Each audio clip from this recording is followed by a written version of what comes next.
Hey guys, I've been pretty open about this, I think, on my YouTube channel, but for those who haven't heard it, I was raised half Christian and half atheist.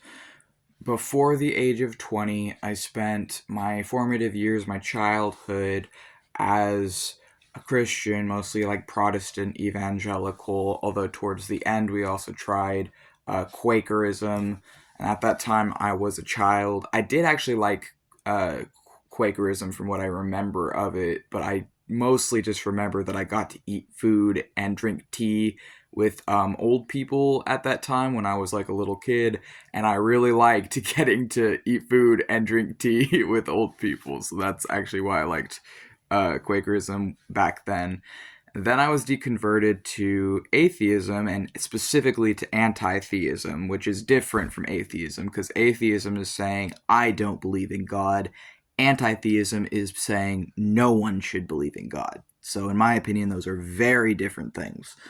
But I was raised anti-theist. I was deconverted somewhere in between, like 7 to 9, I think. I don't quite remember. And for the next 10 years, I was raised atheist.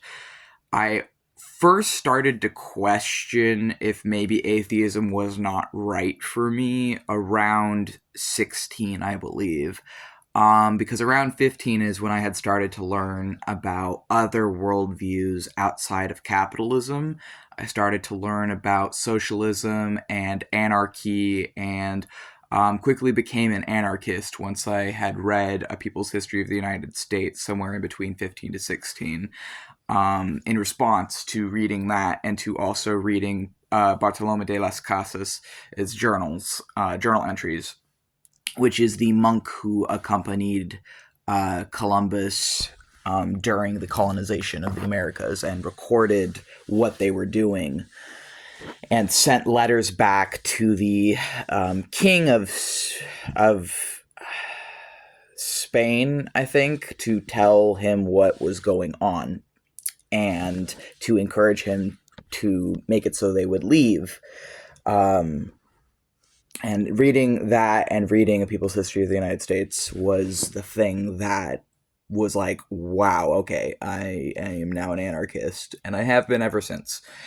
And it was around then that I started to question if maybe anti-theism was wrong, because, which again, anti-theism is different from atheism, even though they often get used interchangeably online, because in my opinion, anti-theism is specifically saying all theism is bad, all theism is immoral, and all theists are immoral. And I don't agree with that, and that's what I was taught and raised to believe.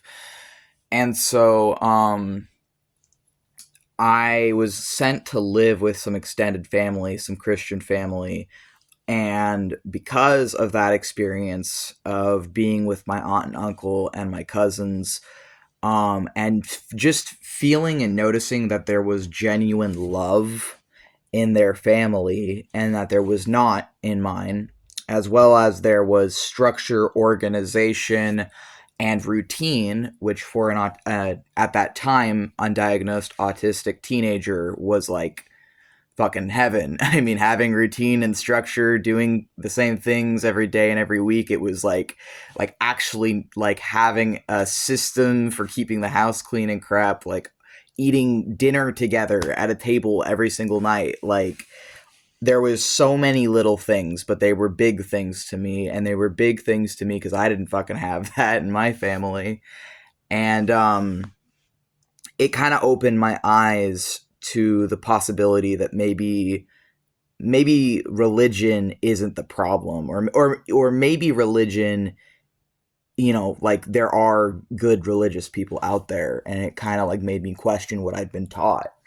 And then later around 20, I summoned a Ginny with my sister because she had started doing witchcraft in her teens, and then she taught me some witchcraft. The beginnings of the witchcraft that I learned was from her, and my beginning to the exposure into the occult was from my sister. And we summoned a Ginny together, and that was my first ever experience, like directly summoning a spirit. And even though at that time I could not see or hear spirits yet, I did not have enough exposure to them to have developed those skills. at this time I can see them here, and I can kind of like hear them, but it's not like it's sort of like an internal monologue, but it's very much like a like I can hear them going like sort of into my mind, or like the words get conveyed that way, which I've heard is called like clairaudient, but it's a bit different for me than like hearing it like how I'm talking right now.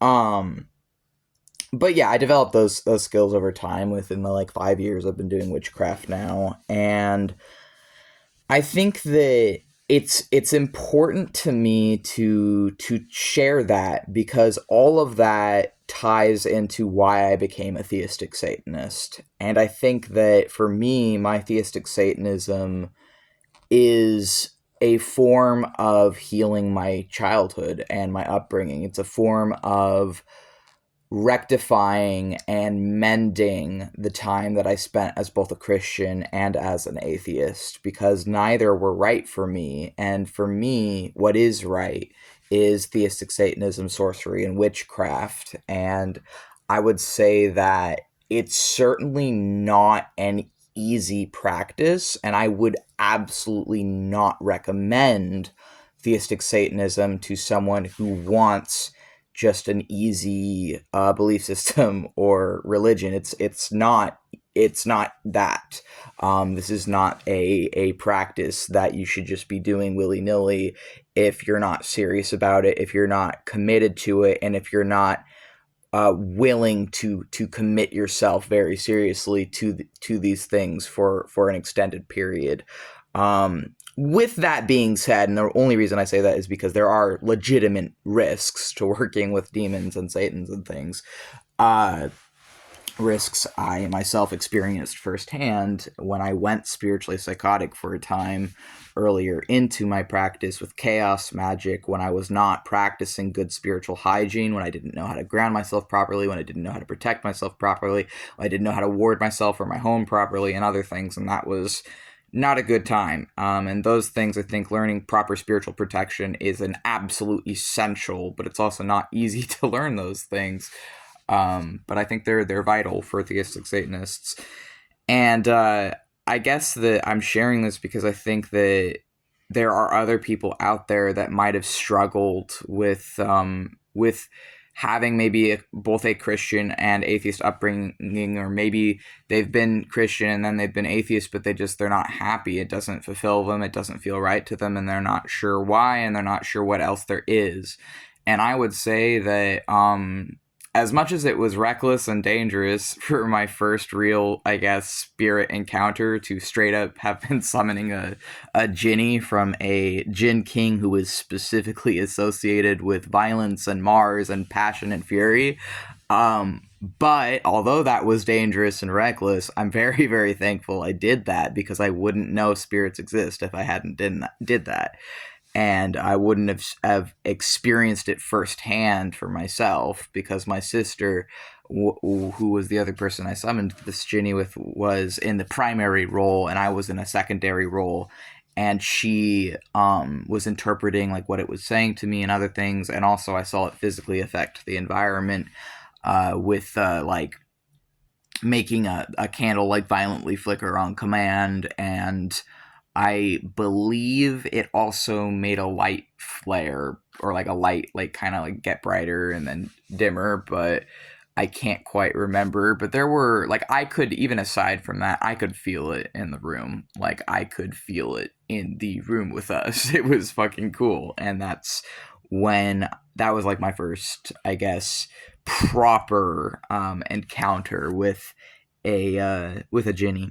And I think that for me, theistic Satanism is what's right and it's what's fulfilling to me. But I also understand that's not going to be the case for everyone, and there's going to be people out there that this isn't the right path for. But I hope to be an example of the theistic Satanist who who is learning and who is doing my best and who really hopes to stick with this. At this point, there's been times where I have dropped the label. There's been times where I have tried other labels, where there was times where I'm like, I don't know if I can do Theistic Satanism anymore, because, and it honestly didn't have anything to do with the Satans. It had everything to do with the toxicity and the arrogance and the ego and the, frankly, narcissism of a lot of the people I was seeing around me, a lot of the people I was seeing online, a lot of things just like, not generally, but a lot of problems I was noticing in the occult with cults and